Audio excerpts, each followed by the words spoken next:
I'm out here today for an iiNet customer in Bondi. Basically, the customer said he's about a few weeks ago, about a month ago, that the internet just stopped working.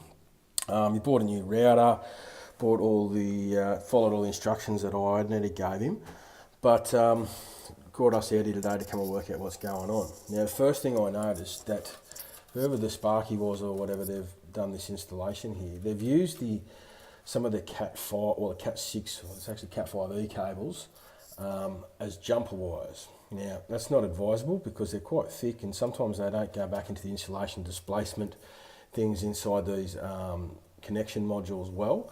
So firstly, we're going to replace that, which we have. So this is his cable coming down from his apartment. As you can see, we've got a nice clear tone on that.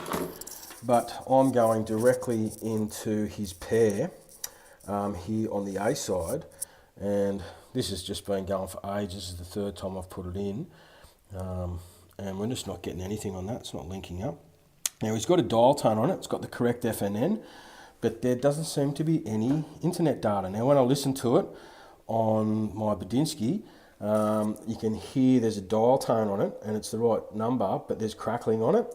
So this is potentially a network issue, could be foreign battery or something like that. But yeah, this is definitely a network issue. So iiNet, this is going to have to go back to you. Now, there was a tech out here. He said everything's okay to this point, but that is definitely not the case.